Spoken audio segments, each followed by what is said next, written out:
Good afternoon, and thank you for joining us for this installment of Epic Insight. This is Brian Lenz here, Director of Sales and Strategic Partnerships at Epic, and I'll be moderating and participating in today's call. We're excited to be able to bring to you some of Ivy Investments' thought leadership around connecting with and having an impact on constituents in various generations. As you're probably well aware, each generation carries with it very different needs, drivers, and communication styles. We're joined for the next 45 minutes or so by Lindsay Warrington, a Regional Vice President at Ivy Funds. Lindsay covers the Northeast and Mid-Atlantic regions and is focused on providing support to investment professionals in the retirement plan space. As part of her value add, Lindsay offers a comprehensive business building program and brings to the table 15 years of experience in the mutual fund industry, 10 of which have been focused on retirement plans. As always, your line will be muted throughout the call, but if you have any questions you'd like us to address, please enter those in the GoToWebinar questions panel there, and we'll field those at the end of the session. Without further ado, we'll turn it over to Lindsay. Thank you, Brian, and thank you, everybody, for joining. I really appreciate the opportunity. And just wanted to say, quick reminder, there is the code for SHRM at the end, and you do have to remain on the line for the full 50 minutes in order to receive the CE. And then there's also self-reporting for the CRPS, CFP, and SEMA. And Brian and his team, they're going to be sending that out to you later, and then you can return it with instructions. If there's any, as Brian already said, questions, type them in, and we'll get them back. And hopefully we share a few tidbits on the generations here in the next hour or less than an hour. But one of the reasons I love the topic of generations is we all have generational moments where we feel we're a little older than we really are. I had one recently. It was given to me by my 10-year-old niece named Macy. I recently moved to the suburbs from New York City and was looking for a car to purchase. And she told me I should purchase a Suburban with bucket seats with the cool monitors, or just take an Uber. While both sounded like great options for me as just one person, family, it dawned on me that many teens these days don't actually desire to get their driver's license as soon as they reach the age that they can drive. And then the majority, when I was growing up, we all went to the driver's license bureau the day that we reached our birthday or as soon as we could to hopefully get your permit as long as you could pass the test. But the younger generations now know that they can really use their car and have a car or use their phone and have a car pick them up, drop them off, and they don't have to really learn to drive or purchase a car or the insurance that goes along with it, especially if they can just use Uber, Lyft, or one of the many other car service apps on their phone, and hopefully that their credit card is actually linked not to their own bank account, but maybe to their parents or somebody's that actually will pay for the ride as well. And then another one, just brief, quick story. Her sister and I, we were talking about financing the options on a car to buy and how you should really pay for it. And I was trying to explain to her that you pay interest for several years on a monthly basis to buy a car if you can't pay for it in cash. And she looked really puzzled at me and didn't really know what I was talking about. And so I tried to explain to her about car loans and mortgages, how you pay many years to own the home or the car. She knows we use a credit card to pay for it, but she hadn't really thought about how the monthly bill is actually paid for by your bank account, why you have to have your employment or some other means to pay your bills. As you can see from my story, each generation shows up with different attitudes, perspectives, and expectations. As individuals that work directly with all sorts of generations, it's critical for us to understand each generation's unique perspective. The reality is the person we're all trying to understand and work with or hire is changing. Did you know that there are more millennials today than there are baby boomers? And that Gen Xers will outnumber boomers by 2028? That's just less than 8 years away now, or less than 10 years away. So looking back when I was graduating high school, the year 2028 seemed light years away. It's been a while, but anybody remember the Y2K fears when the calendar turned over? And consider this. By 2020, not very far off, half of the American workforce will be comprised of millennials. Millennials are born between 1980 and 1995, so we're looking at the 22 to 37-year-old demographic. There's a large influx of millennials entering and part of the workforce, and there's also a mass exodus of baby boomers from the workforce as more and more begin the retirement phase. On the screen is an interesting statistic due to the bad rep that many millennials sometimes receive. There's 5 million millennial millionaires and 4 million Gen X millionaires. Who knows, there's actually more millennial millionaires than Gen X. Millennials and Gen Xers are starting to control the purchasing power of the U.S. So what do we know about these generations? What makes them tick? How can you attract and retain them as employees and customers? That's what we're going to discuss today.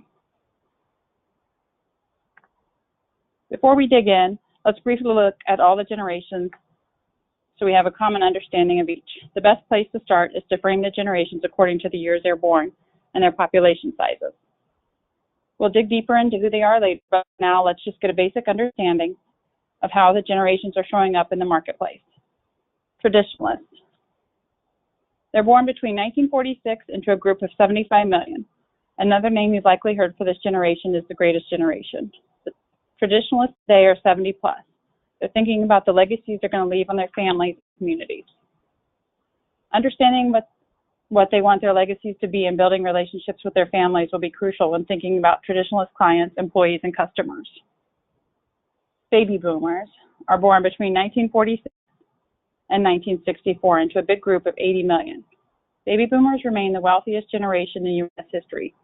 They're also highly influential over the children, so it's clear to understand.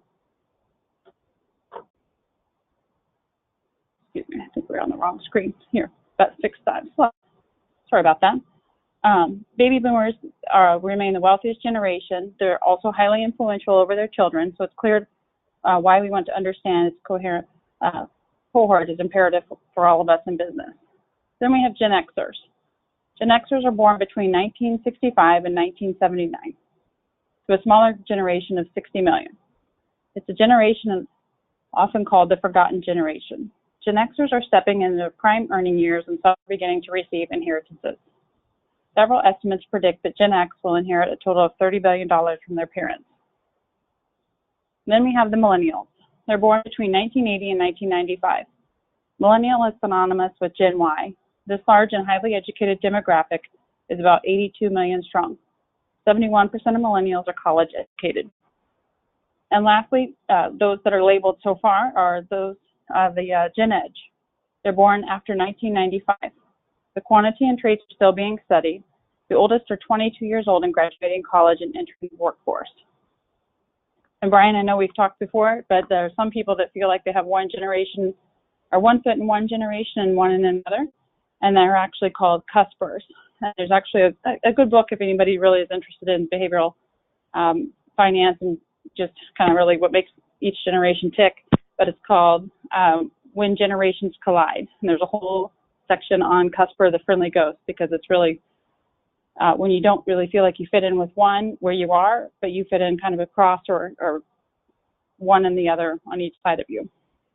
You can decide if you really fall in your generation or if you want to say you're a cusper and have the best qualities of each. Let's explore millennials a little further. There are so many stereotypes out there about millennials today, entitled brats, tech-obsessed, fragile, on and on. They're also an efficient and innovative group. Stereotyping doesn't help us build rapport relationships. The truth is that millennials are hungry for guidance as they become grown-ups. As millennials start families, they begin buying homes and mapping out their careers, we can really serve as much-needed mentors. Understanding generations by number is only a beginning.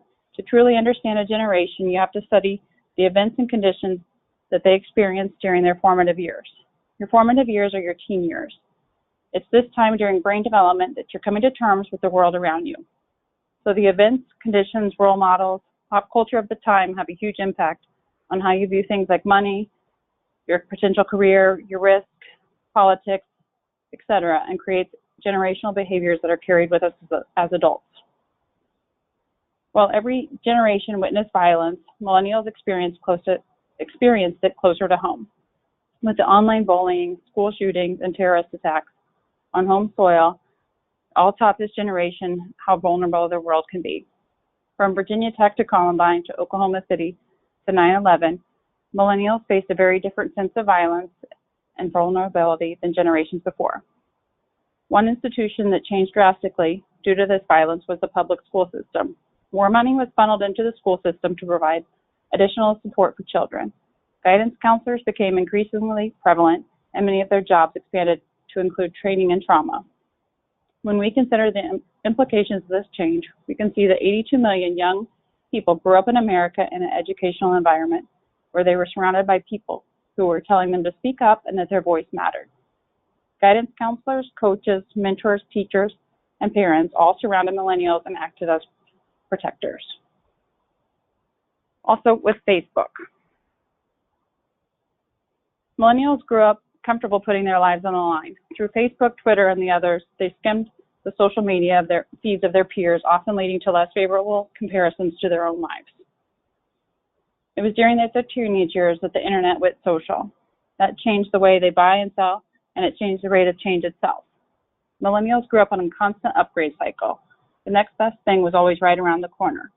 It's no wonder that some of your millennial employees, or perhaps your children, are not impressed by, the iPhone 6 or 7. They want the 10, the X.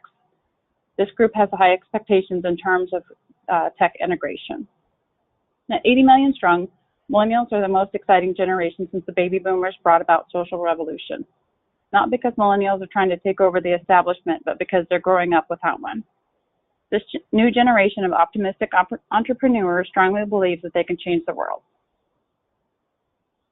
With major advancements in communication technology and the rise of the internet, millennials didn't think about instant messaging with a friend outside the U.S. or calling a grandparent in Italy or using social media across the Middle East, youth wanting to treat them as citizens, not just subjects.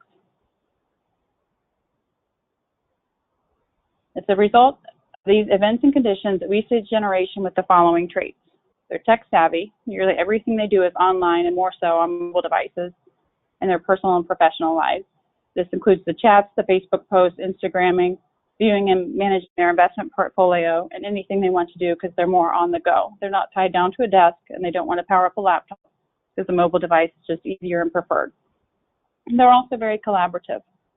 They work well with group work and projects. They don't want to be confined to a walled office where they can't see their peers. They want to be among their coworkers.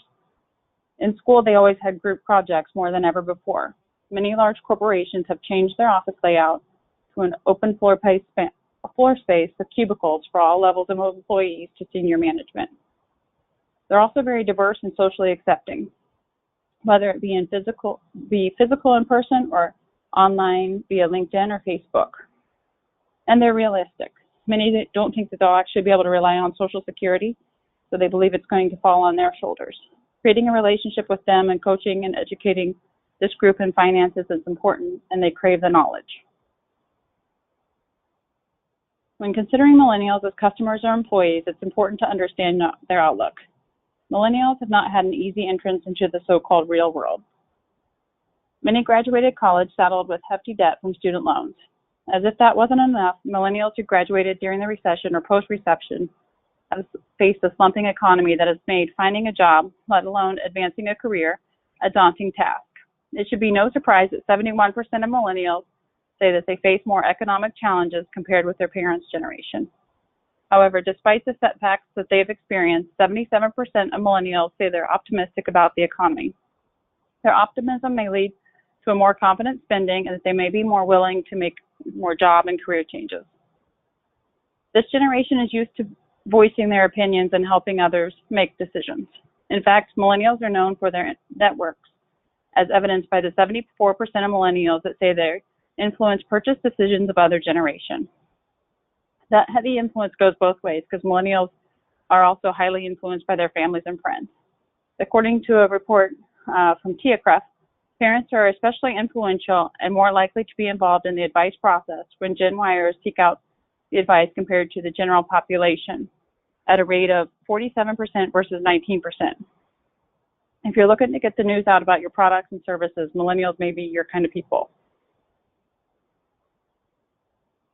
Now we have a better understanding of the events and conditions that shape them. Let's explore 3 tips of how to connect with them. The first thing to note is this generation is one that does not believe one size fits all. Millennials grew up in a society far more diverse than previous generations and came to an age when everything was customizable. Think about iTunes. Millennials no longer had to purchase a whole CD or even record it off the radio like I had to when I was growing up. They just could cherry pick the songs they wanted, create their own playlist. And credit card companies, they're allowing customers to put their own image on the cards, allowing them to select their rewards and just make it more of a customizable experience. Along with Nike, they released the customizable shoes. Buyers can choose the cushioning, the color, the size of the swoosh, and even put their names on it. Many other companies are doing this as well. And then for your work attire, Brooks Brothers, along with other stores, offers the men the ability to design their own tailored suits.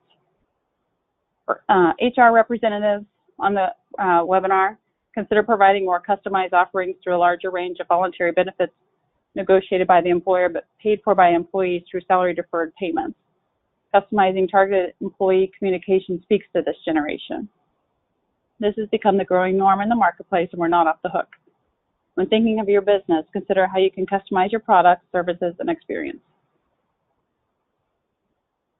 This group's also very much online. Like we already had mentioned, their online actions are centered on sharing. Through Facebook, LinkedIn, Twitter, Instagram, and the others, this generation is sharing any details about themselves online. If you're trying to attract millennials to work with you or be your customers, some helpful tips are make sure you're following, for one, your compliance policies, but share your social responsibility efforts. Philanthropy is essential to the millennial lifestyle. 4 out of 5 are likely to buy from a company that supports causes that matter to them.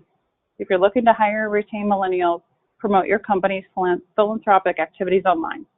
Connecting with millennials on social issues will develop a meaningful relationship that reaches far beyond the allure of an advertisement. If you're looking to hire millennials, use social media to educate them about your organization, the problems you solve, and how they can help.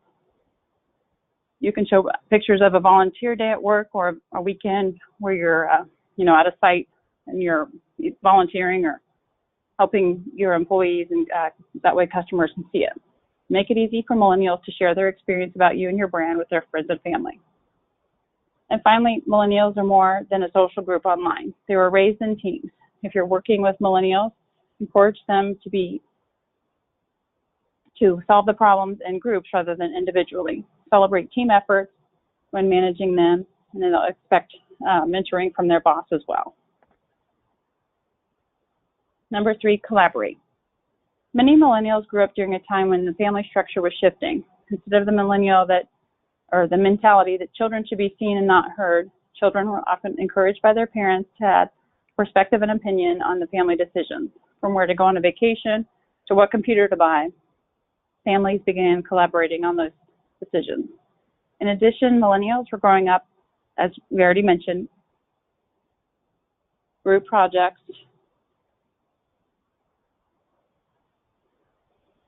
became prominent work form at school. This is a generation that was taught 2 heads are better than 1 and 3 are better than 2. As a result, collaboration became king for much of this generation. The idea of one person independently making critical decisions for them does not inspire confidence. There's 2 ways to utilize this tip. Remember to collaborate when dealing with millennials. Ask them to share opinions and perspectives. If they're a client, work together to decide the next best steps, or ask them their likes and dislikes of your products. If they're an employee, ask them how they would improve the process. Instead of showcasing your ability to be an expert, showcase your ability to be a great collaborator by encouraging their voice at the table and incorporating their ideas.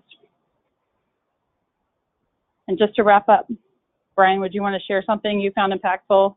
I know you're in this category, so Yeah, how you best connect, how people connect with you. Technically, Lindsay, I am in this category, though I will never admit to being an entitled brat millennial, as you described. I guess maybe I'm one of those cuspers, and obviously these are kind of general rules of thumb, but in college they rolled out Facebook to us as one of the first schools when I was there, and it was a way to like understand who your classmates were and everything. And now I've probably haven't logged in there in a year. I'm not on Instagram or Snapchat or any of that stuff. So maybe an old soul that connects more with the Gen X. And my parents certainly didn't let me have any say on where we went on vacation, and I have a rule to only buy full music albums. So kind of funny, some of the things that you're rattling off with a lot of my peers, I'm maybe not connecting with as much, but all interesting, valuable insights, because I certainly see that around me every day. At Epic, for example, a lot of our development team for our web and internal systems fall into this category, and they have kind of their own open workspace, as you described, that fosters more of that collaboration and open exchange. So we do certainly have pockets of that within the Epic family. And that's okay, Brian. If you just want to be private and not show everything, I'm kind of right there with you. I'm not a millennial, but yes, I don't want nobody needs to know everything. But it's fine if you do. My family is also, we have both sides. Yeah. Interesting. All right, let's move on to Generation X. Those between 1965 and 1979. We're going to highlight. Remember, it's a smaller demographic of around 60 million born between, as I just mentioned, 1965 and 79, and they're also referred to as the forgotten generation. Some of the events that impacted this generation, and maybe for some nostalgia that are in this with me. Michael Jackson influenced everything from the sound of his music to his dance moves, from fashion to what it meant to be a celebrity. When Jackson's full-length Thriller video was set to debut following the hype on TV, Xers wrote it on our calendars and stayed home just to see it. This was pre-DVR and smartphone calendar reminders, or even when you could log into YouTube and catch it whenever you could watch it.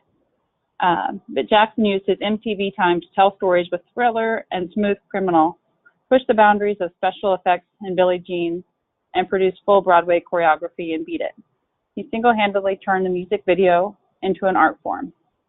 MTV launched in 1981 and changed the way Gen Xers spent their free time. A tragic and pivotal moment of Gen Xers' formative years, the 1986 Challenger disaster, created misgivings about NASA. This was just one example of how trusted institution let this generation down. Xers had a lot of free time on their hands, and much of it was spent watching TV. They saw ads for the Ginsu knives, stating it could cut through a shoe but couldn't. Ads for ab rollers and thigh masters, none of which really seemed to help. And then the influx of CNN and 24-hour news displayed every controversy and scandal into living rooms across America. Icons, sports figures, politicians, corporations, and more, you name the institution, Gen Xers can name the crime. As a result, Gen Xers became skeptical. It's not a generation that takes anything at face value. They like the proof. There's also the story of Elliot, the lonely boy who befriends E.T. It's relatable to many Gen Xers as kids who grew up in divorced homes or dual-income parents. As such, Xers earned the nickname of latchkey kids, coming home after school to an empty house. They were independent, learning how to manage their own time. They were doing their homework, watching TV, and cooking their own dinner. It's no wonder that they show up at work and feel comfortable being left alone. They have demanded a work-life balance and also workplace efficiency. Also on the side, created in 1980, Pac-Man revolutionized the gaming world by establishing the maze chase They were the first generation exposed to the video game world, and many played this classic at arcades after school and on weekends. And to go along with Michael Jackson is Michael Jordan. The Chicago Bulls star is considered to be one of the greatest basketball players of all time, earning his nickname Air Jordan. Many Gen X kids were looking for heroes, and MJ delivered.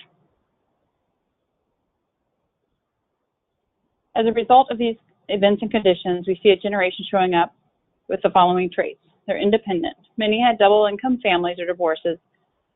They're coming home, cooking dinner, and doing their homework while managing their own time. They're also resourceful. We've seen all the hours of infomercials selling the products that didn't work.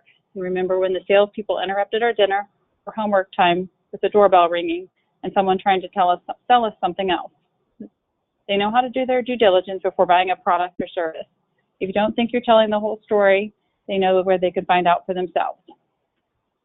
They're also entrepreneurial and craving a work-life balance. Many Gen Xers will make career sacrifices to spend more time with their families. They value and prefer efficient, independent work so they can focus on their families and their own personal endeavors. And they're also, as I mentioned, skeptical. Trust with Gen Xers comes later and must be earned. They've witnessed the scandals with Tonya Harding and Nancy Kerrigan, corrupt corporations, and lying presidents with this 24-hour CNN available. If you're trying to sell your products or services to Gen Xers and you're smooching up to them, they'll think you're hiding something. Instead, try to lead with the product and services of values and be an asset and transparent. In 2008, Xers were looking forward to promotions as baby boomers began to retire. However, the recession resulted in longer careers for boomers.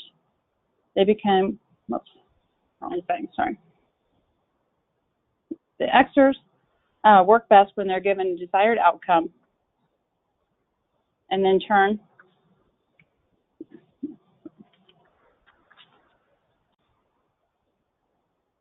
and then they have been turned loose. They like the work-life balance.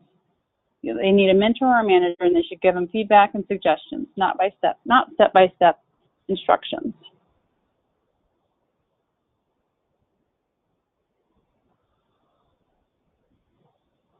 Xers have continued this theme throughout their everyday lives. From business casual to dress at work from home options, Gen Xers has retired the concept of formality. Remember that Xers are balancing a hectic life, stagers on the home front, as well as climbing the corporate ladder professionally. While the best gift you can give the traditionalists is your time, the best gift you can give a Gen Xer is their time back. Use Post-it notes to mark places where they need to sign, offer or have a conference call, and Skype or from homes or meetings, and they can work from home or have that at a local coffee shop.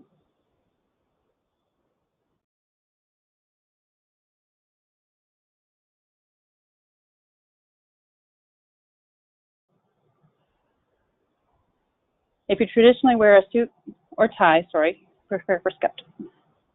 Another tip you can do is prepare, if you always wear a suit and tie, try to be less formal attire and keep just a shirt and sports coat when allowed. And rather than sitting across the mahogany desk, sit at a circular table.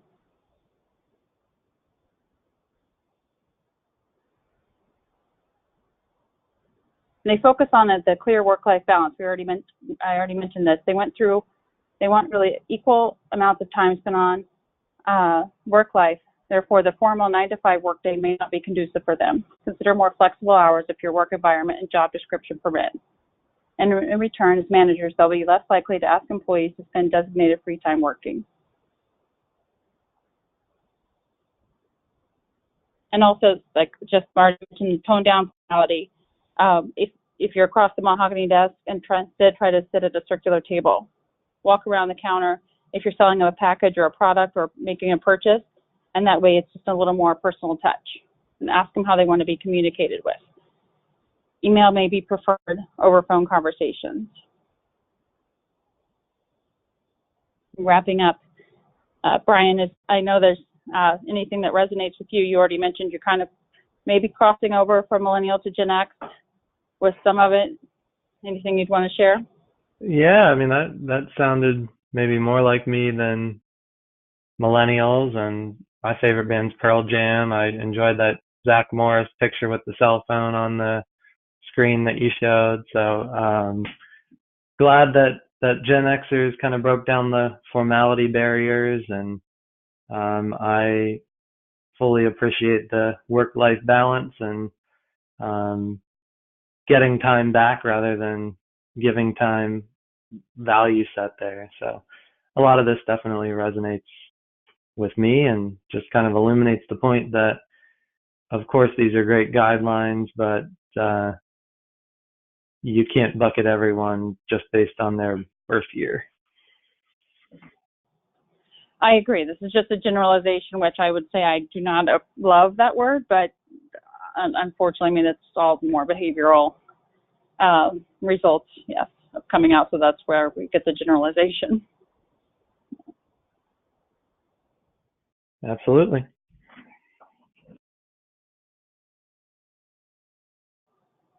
Thank you. So we've spent some time on the Millennials and Gen Xers. Let's spend a few moments with the other generations, the traditionalists, the greatest generation, the baby boomers, and Gen Edge.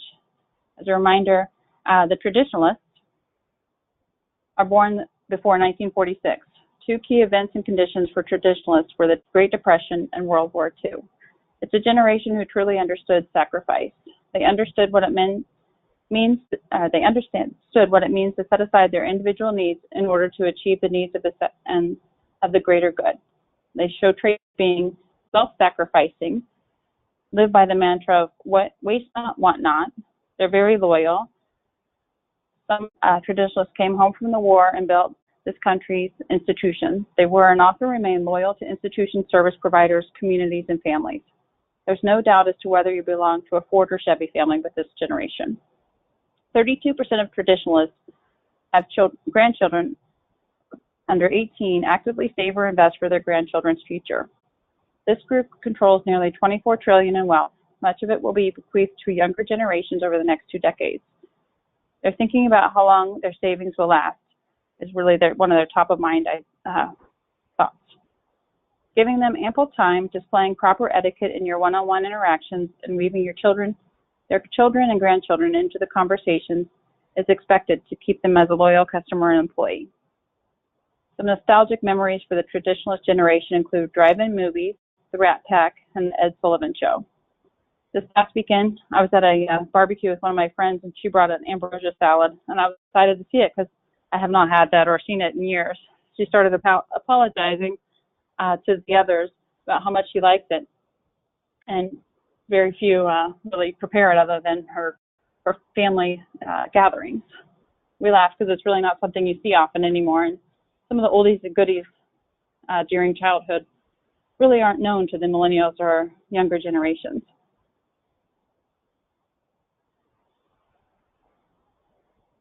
Brian, did anything come to mind you want to share about the traditionalists before we move on? No, I don't think so, other than certainly you can see much of my grandparents in everything you described. So spot on. Mine as well. Yeah. All right. The baby boomers are next. It's a huge 80 million strong generation born between 1946 and 1964. From an investment standpoint, many experienced double digits returns, chock full of accomplishments with economic prosperity and expansive growth. They gravitate towards idealistic and optimistic communication that echoes their glass half full idealism. Baby boomers came of age during a time of severe social fragmentation. As youth, they reinvented social structure, reentered the music scene by pioneering rock and roll and supporting controversial artists like Elvis Presley and Jimi Hendrix, and music festivals like Woodstock. They rolled up their sleeves and fought the good fight. It's a result of the boomer outspokenness that we have things today, such as the women's rights, civil rights, and Martin Luther King Jr. and Rosa Parks. Boomers had the size and economic machine behind them to create massive change, and that's exactly what they did. Many continue to reinvent every life stage they touch. In addition to optimism and idealism, baby boomers are often a competitive group. They grew up with 80 million peers and therefore had to compete to get what they wanted. From desks in schools to gas for their car to a job, there was scarcity. In the workplace, you likely see this boomer generation dealing with the stress that comes with their earned leadership positions and juggling care and decisions for their aging parents. 72% of pre-retirees that are age 50 plus say they want to keep working after they retire, many calling it the next phase or encore years instead of retirement. A couple nostalgic pastimes include listening to records by Barbra Streisand, Elvis, and watching the Mary Tyler Moore show. Anything resonate with you, Brian, for the baby boomers? Yeah, I mean, my parents are very much planted in that generation and were shaped by Vietnam and many other events that they went through. That kind of the last thing you mentioned with retirement and wanting to continue to work. I see a lot of um, folks in our industry following that trend and forming. I mean, typically what I would see are consulting type practices after they quote unquote retire. Personally, my dad just retired and he doesn't know what to do with himself. He spent most of his life working day in and day out, and where I think later generations are just trying to counting down the days till they retire. He very much enjoyed working, and that was maybe more of his identity than people in later generations feel their job is. So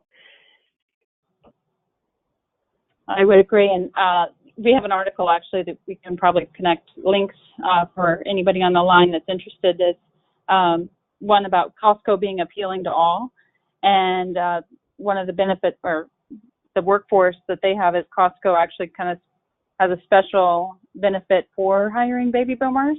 There's a special niche that they go after with everybody, and I'm sure all the mass producers do, just like, I mean, I know they focus on the traditionalists because of the bulk items and the little things, little savings adds up is kind of how they think for them. But the baby boomers, Costco's willing to hire, and they're more flexible, and they're proud to have them as a member and partner of their club. Something that baby boomers are competitive, but they also want to belong. So, thank you.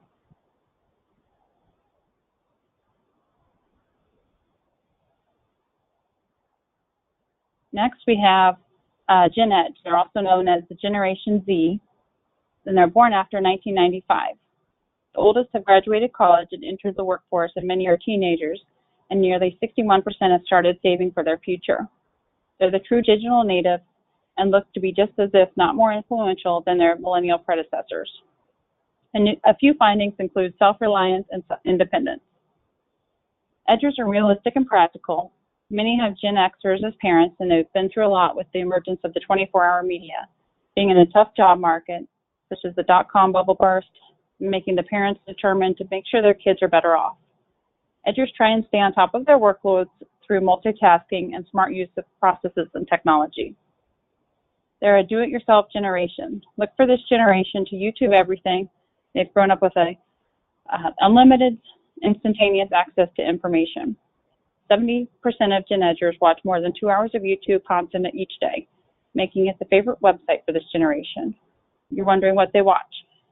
As already mentioned, the DIY content, personal video blogs, and social commentary. Many have even learned how to write code from the YouTube channels or learned a new language. This past summer, there was actually a VidCon online viewing conference in California, and it's already set to be bigger and better this summer. Gen Ed also expects to have a constant connection to their peers and families across multiple platforms. They can and will fact check anything. They're more willing to research companies and people. Edgers will lean more towards individual work over opportunities to collaborate. When they do collaborate, they'll rely on virtual tools that don't require being in the same room as their colleagues. For the hiring managers on the call, these high-reaching Edgers want to dive into opportunities for career growth as soon as possible. The Edgers expect professional development in their first job. By offering continual training and providing ample professional development, companies may avoid the job hopping phenomenon so prevalent among millennials and retain longer-term employees. Edgers are vastly more adept in the digital world. Most Edgers can't recall a time without touch screens and Wi-Fi. They're also concerned about their college debt, but instead of worrying about it, they're saving for it. They prefer to save money rather than spend it immediately. There's a tremendous amount of opportunity for this generation. No question, technology is going to play a big role. Think about companies from an investment standpoint the last 10 years, the Googles and Facebooks and others that didn't even exist 20 years ago. They'll be significant in the coming years with a lot of opportunity lying ahead. Now we've highlighted a few traits of the generations. Think how you provide the tips, the training, education, and attract them to work with your company to somebody who has completely different priorities, communication styles, and life experiences. As you're hiring or working with, talking with your family members or children, you have to scrap the golden rule of teaching how you wish you'd been taught when it comes to the other generations. A few quick ways of effectively explaining savings and finance to millennials and the Gen Edgers include keeping it short. Have you ever seen the initials TL ... or semicolon DR? It stands for too long, didn't read. These generations are used to being given information in bite-sized chunks. You want to keep it short, snappy, and to the point. Also incorporate technology and keep it visual. They love the infographics and short videos. The bite-sized lessons sprinkled in over time is better than one long meeting. It feels more informal and less like an intervention. Focus on the future and the now. As you explain the long-term benefits, find ways to incorporate and illustrate immediate wins as well. I hope you picked up a few nuggets you can use in your interactions or how you can view the different generations and work with them. I really appreciate your time. If there's other stories, Brian, you want to share, please feel free. I have the SHRM activity code on the screen, and then the CFP, CPA, and HRCI. It's the CFP, CRPS, and SEMA is all through the registration.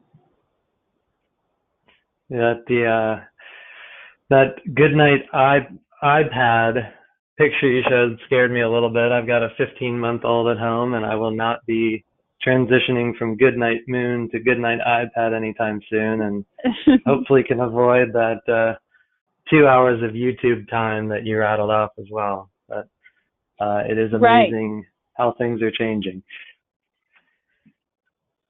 Yes, and at least they are learning something. They're not just watching. I mean, I know my nieces do watch plenty that they probably shouldn't be paying attention to.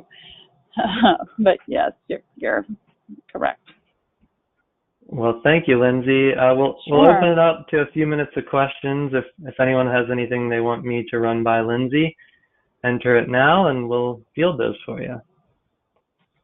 Lindsay, one thing that was entered as we went along here is, do you have any kind of in the field success stories of how advisors or other financial professionals have incorporated a communication or marketing strategy into their practice, whether it be external facing for clients or prospects or internally to recruit talent, geared towards a specific generation? I would imagine millennial would be the one that would need most adapting, that folks would be targeting these days. Have you worked with any practices that have really done something that stands out to you to go after that? I think that's interesting, Brian. Yes. So we do have a tips on interviewing the different generations sheet. I think you guys can provide the link if people wanted to read it. But really what stands out for millennials is, like during their little segment, it is keeping it less formal. And, maybe don't sit across the desk or table from them. I understand you're still like the boss and going to be the manager of them, but instead maybe offer to, you can sit at the circle table or, go to a Starbucks or a local place for them if it's somebody that you really think is talented and, you're interested in, just to get a better feel for them and have a personal connection. Great. And I think that concept probably applies to prospects or clients as well, as wealth continues to transfer down the generations, and advisors are looking to connect with younger and younger individuals. That kind of advice can certainly help for business development and retention as well. Right. And I will just mention too, Brian, we have if anybody's interested, I think that on the form they submit for the CE, they can always put like a X or ask for we have a table topics. It's kind of like a memory card game that you can always use as a team building experience or with new hires, just some thought-provoking questions as well. If some would be work related and some wouldn't be. It's some of it along the lines, and if Brian, you can answer if you want, like who taught you about money? If you could add any person to the family, who would you choose? and along with Gotcha. like what adjectives do you hope to describe yourself when you're 75 years old? So just to kind of think of different time frames of their life and goals to be spoken. Good stuff. Good way to kind of flush out what's driving the people around you. So thanks again, Lindsay, and Sure. thanks to Ivy Funds. We appreciate you joining us today, and thanks to everyone on the phone and on the webinar. We appreciate you joining us and look forward to seeing you at our next session, which you'll be hearing about soon, featuring Stadion Money Management and their customized participant solutions in the retirement plan space. Perhaps a good fit for some of the millennials that you talked about that are looking for customized everything. So have a great day, everyone, and thanks again.